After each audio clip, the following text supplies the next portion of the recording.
Ya, kita masih di iCeleb Takdir Sang Kaisar. Bener banget. Seperti janji kita, jadi mungkin pemirsa yang ada di rumah, loh kok kita lagi, karena memang kita menepati janji dari pagi sampai malam, kita standby untuk memberikan informasi yang Anda tunggu di rumah. Benar Gitu. banget. Tadi kita terhenti sampai di madu ya sebenarnya. Madu, Vega jangan nyanyi dulu. Tapi madu nggak pakai awalan loh. Kalau pakai awalan bahaya. Apa itu? Kan Di madu.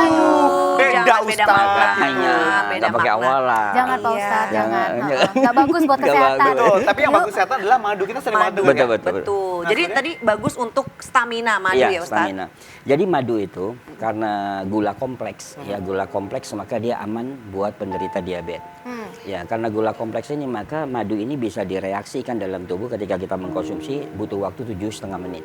Jadi cepat 7,5 sekali. menit. Cepat sekali. Bahkan dalam suatu penelitian ya di Amerika itu ya ada madu ini bisa menggantikan seperti cairan infus. Nah, contohnya misalnya 2 sendok makan madu kita masukkan di 1 gelas air atau 1 botol air ya sekitar 200 ml itu di shake, dia keluar busa, maka kandungannya menjadi cairan infus. Jadi dia akan lebih cepat menjadikan energi.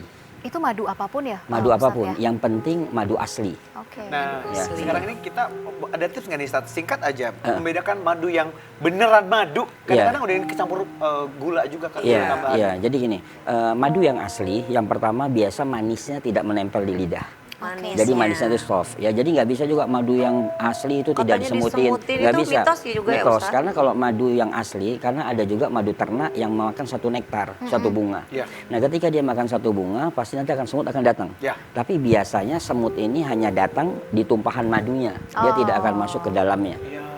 Ya, jadi itu yang harus. Nah, yang kedua, ya madu yang asli aromanya tidak berubah. Iya, iya, iya. Ya pada saat kita buka wangi, kita tutup lagi, dibuka lagi tetap wangi. Nah, karena juga banyak kan hari ini adalah madu oplosan.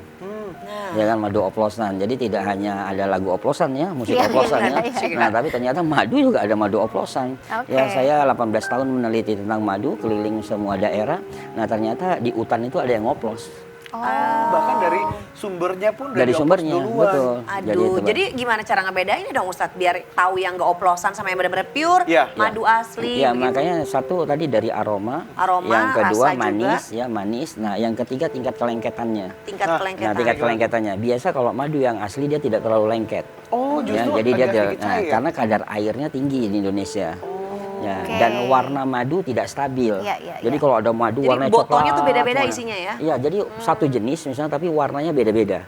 Ya, misalnya jenis randu ya khasnya Indonesia, terutama di Jawa Tengah. Rauhani. Nah, ya rohani misalnya coklatnya lebih cerah. Nah, dia begitu. Oke. Tapi kalau ada orang jual madu warnanya stabil, nah curiga. Nah. Itu pasti oplosan. Itu. Ini Ini- tuh udah penasaran soalnya sama Ada di situ. kurma sama susu. Nah, Masya ini Allah. korelasinya untuk percakapan kita malam hari ini Untuk pengantin apa nih. nih? Untuk pengantin nih. Untuk pengantin. Untuk pengantin. Iya. Oh, Betul. jadi kalau sebelum menikah harus jaga kesehatan gitu kan supaya kelihat apa ya auranya supaya Aura, keluar betul, gitu kan karena betul. puasa. Iya. Setelah menikah pun juga tetap harus Betul. ada ini Ya, ya. jadi ada 3 sunnah yang disampaikan Rasulullah ketika mau malam pertama. Nah, ini kaitannya Mas Kaisang, tolong ada didengarkan. malam pertama. Ya, yang pertama itu disunnahkan untuk sholat berjamaah berdua. Sholat Oh, berjamaah. sholat Ya kan, sholat jamaah. Nah, dan dalam kajian fikih itu, nah mereka boleh dijamak. Ya, walaupun misalnya, kan masih ada kesempatan nggak boleh dijamak. Oke. Ya, artinya Islam memberikan fasilitas untuk itu. Nah, yang kedua mengkonsumsi kurma ajwa. Kurmanya Nah, kurma ajwa. Kurmanya jenis ajwa. Nah, Kurma ajwa. Rasul berarti Ya, ya, kurma Ustaz, Rasul. Nah, kenapa? Nah, karena di sini para ulama mengatakan bahwa kurma ajwa nih, misalnya kurma ajwa. Sambil dikasih lihat, Ustaz. Nih kita lihat kurma ajwa itu dia kisut-kisut. Lebih nih. keriput gitu Lebih ya? keriput. Nah, warnanya dop. Nah, jadi untuk menjadi pembelajaran kita juga mencari kurma yang bagus tuh dia warnanya dop. Warnanya jadi dop, kelihatan justru jangan seratnya. mengkilap ya, Ustaz? Betul, jangan mengkilap. Nah, jadi 7 butir kurma ajwa itu dikonsumsi oleh pengantin baru. Ya, untuk apa? Kita nggak tahu ya apakah suaminya ada penyakit bawaan, misalnya dia punya asma ya atau punya alergi, nah atau kebalikannya istrinya. Istrinya. Nah, maka Nabi mengatakan ya 7 butir kurma ajwa dikonsumsi ya itu akan menghilangkan racun dan sihir. Sihir. Nah, makna racun di sini adalah penyakit. Oke. Bukan hanya sekedar racun dimasukin, wah saya makan kurma ajwa langsung hilang, tidak. Tapi penyakit bawaan. Ya, nah ini yang harusnya. Nah, yang Kapan kedua, saat yang tepat untuk kita bisa mengkonsumsi itu Pak Ustadz? nah disunahkan itu adalah pagi dan Pagi hari? petang. Jadi untuk sarapan pagi sama petang. Nah, tapi kalau untuk pengantin baru, ya tadi ketika dia mau beribadah suami istri. Oh. Ya, jadi habis sholat sunnah, dia mengkonsumsi kurma. Nah, setelah itu minum susu. Oh, Nah, kenapa minum susu? Nah, biasanya ya kebanyakan kan mereka tidak melalui proses pacaran. Ya, jadi dengan adanya susu ini adalah untuk relaksasi. Ya, biasanya kan ada orang yang pengen kalau bisa nggak bisa tidur tuh minum susu anget. Nah, Iya, iya. betul. Nah, itu juga biasa terutama kalau susu sapi, dia punya karakter. Makanya kalau orang yang sulit tidur, ya ini misalnya ada susu di sini susu sapi. Susu Ya, sapi. jadi susu sapi misalnya ada orang yang sulit tidur, maka kalau kita dekat peternakan susu, mintalah susu yang diperah di sore hari. Karena dia punya kandungan untuk nyenyak tidur. Oh, dan masih fresh kali ya, Betul, Ustaz? karena kan dalam proses pemerahan itu dia biasa ada yang pagi, ada yang sore. Betul. Nah, makanya biasa yang orang sulit tidur, karena tadi Mbak Vega nanya kan, yang sulit tidur biasa minum susu enak. Nah, maka carilah susu yang diperah di sore hari. Nah. Jadi dia nggak perlu pakai obat-obat tidur. Ustadz, kalau ada juga nih orang yang nggak suka minum susu sebenarnya, bau susu aja nggak suka gitu. Ada nggak sih yang harus diganti? Misalkan selain Terlebih susu mungkin gitu. ada alergi terhadap susu sapi itu Ya. banyak juga. Ya, nah jadi gini, memang susu sapi kekurangannya itu adalah memiliki alergi. Tapi tadi pertanyaannya menarik ya, ada orang yang tidak suka susu hewani, tapi kan nabati ada. Oh ya. Misalnya susu susu kedelai. kedelai. Nah, susu kedelai ini juga sangat efektif. Nah, jadi nanti untuk kalsium dia, nah kita butuhkan asam folat ya untuk kesuburan segala macam. Nah, susu sangat baik. Oke. Ya. Nah, dan bahkan Nabi memberikan pembelajaran lagi terhadap adab minum susu. Ada adabnya Ada juga, adabnya. Ustaz. Seperti apa, Ustaz? Nah, jadi yang pertama ketika kita minum susu, berdoa keberkahan susu tersebut. Masya Allah. Nah, yang kedua suruh kumur-kumur setelah minum susu. Nah, Berkumur kita- dengan air putih? Air putih. Nah, Untuk makanya kalau menghilangkan sisa susu di ada betul mulut kita. Betul, dan itu memecahkan antara partikel-partikel dari lemak yang ada pada susu menjadi dalam bentuk ion. Nah, sehingga itu mudah diserap. Nah, jadi kesalahan kita zaman dulu kan mau tidur minum Minum susu ya, susu. setelah itu Iya, tidur. iya, iya. Akhirnya kan gigi kita hancur tanpa kita sadarin. Nah, jadi ternyata Nabi sudah memberikan pelajaran. Oke. Nah, minum susu yang bagus, berdoa dulu kepada keberkahan susu, ya sebagaimana kita minum air zam-zam berdoa. Ya. Nah, minum susu juga sama. Nah, setelah itu baru kumur-kumur setelah minum susu. Iya. Oh, jadi berkumur. Sebelum kita lanjut nih Pak Ya. Ustadz, kita coba lihat lagi ya di Pura Mangkunegaran ya.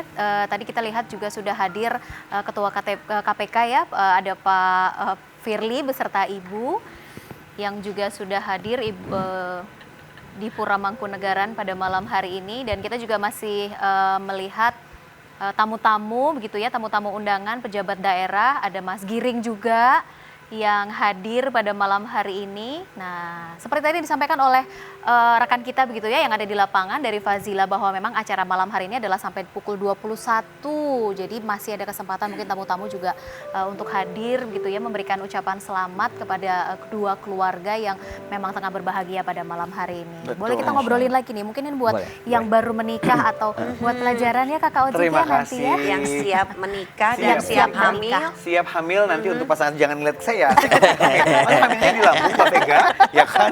Ini adanya asam lambung Mbak. Iya. Jangan dong. Nah, menarik tuh kalau bicara siap hamil sebenarnya Iya, Pak betul, Ustadz betul. buat kita yang perempuan Betul. gitu ya.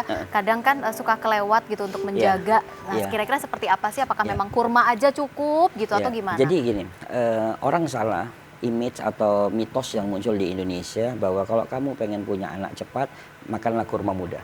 Iya, Berarti kita suka salah? dengar itu. Nah, itu mitos sebenarnya. Oh. Karena gini, kisah tentang kurma yang diangkat dalam Al-Quran itu bukan posisi kepada Nabi Zakaria. Nabi Zakaria itu adalah nabi yang diuji oleh Allah untuk sulit punya anak.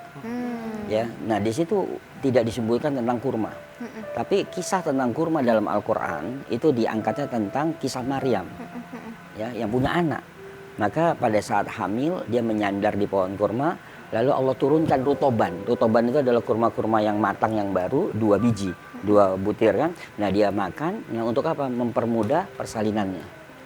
Nah jadi sebenarnya bab tentang kurma untuk kesuburan, nah ini menjadi tanda tanya besar. Ya, bahkan kurma itu tidak boleh dikonsumsi juga di hamil awal karena akan kontraksi. Ya. Ya, ini akan mudah keguguran.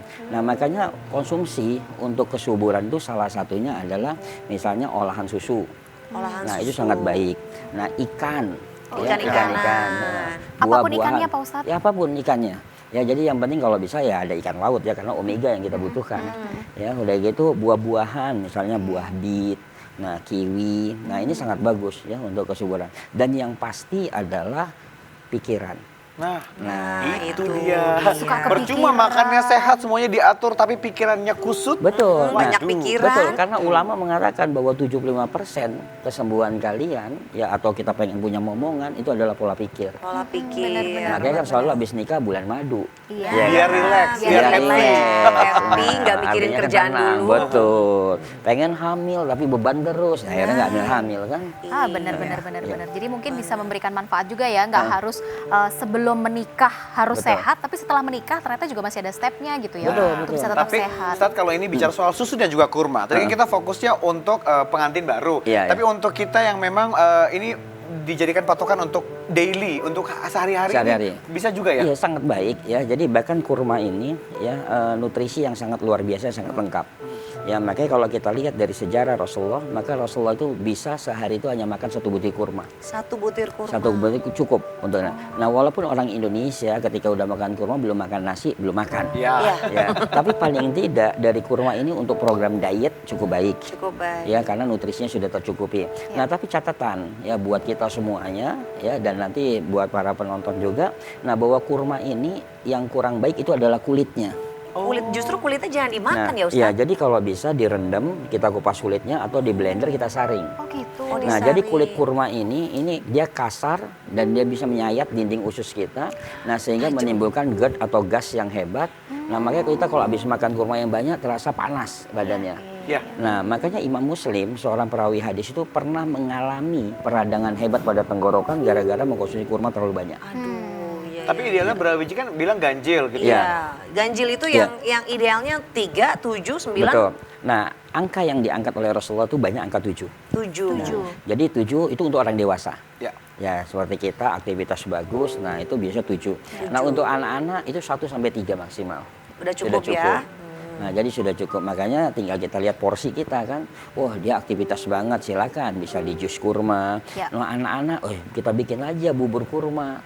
Ya, yang penting kreatif ya, kurma dengan sayur segala macam ini sangat efektif insya Allah. Oke. Ini Iya. banyak informasi juga bahwa susu kurma gitu ya. Iya. Idealnya kalau misalnya kita kita blender Iya. dengan langsung susunya juga disarankan nggak atau mending terpisah? Betul. Ustaz. Di blend bagus, bahkan dalam satu jurnal tentang kesehatan klasik di abad ke-9 ya sampai abad ke-11 di dalam kitab Bimaristan, nah itu dikatakan bahwa susu dan kurma ini bisa mengatasi tentang autoimun. Autoimun. Ya autoimun. Jadi karena apa? Pada saat kita mengkonsumsi kita berdoa. Ya. 2 barang sunnah yang masuk makanan surga. Ya. Nah maka insya Allah penyakit-penyakit berbahaya Berarti akan susu hilang. dan kurma ya? Betul, susu Bukan dan susu kurma. kurma ya justru Bukan. ya? Nah susu Susu kurma dan itu kurma. biasa merek dagang. Oh, Iya. Artinya Ups, hati-hati. susunya udah diituin dengan kurma ya Ustaz Betul, ya. betul. Jadi susu dan kurma nih gitu. Idealnya dipisah aja ya. Ya dipisah. Kalau waktu mengkonsumsi nih Pak Ustadz, gosipnya kan katanya makan kurma pagi-pagi gitu. Sebelum Iya. kamu mengkonsumsi apapun, kamu harus makan kurma gitu. Iya. Bener nggak sih Pak Ustadz? Betul. Jadi sebenarnya Ustaz tahan dulu Ya, deh tahan dulu. mendingan. Aduh, Ini saking biar semangatnya nih. penasaran. Dia penasaran. Betul, betul. Oh, iya, iya, iya. Kaget loh Pak Ustaz Ustadz. kaget ya. Untung nggak posnya gini, kurma atau ayam enggak ya? Kurma. Oke, seperti Vega bilang, ini biar makin penasaran, kita akan bahas lebih detail lagi tentang khasiat kurma. Jangan kemana-mana, tetap di I Seleb Takdir Sang Kaisang.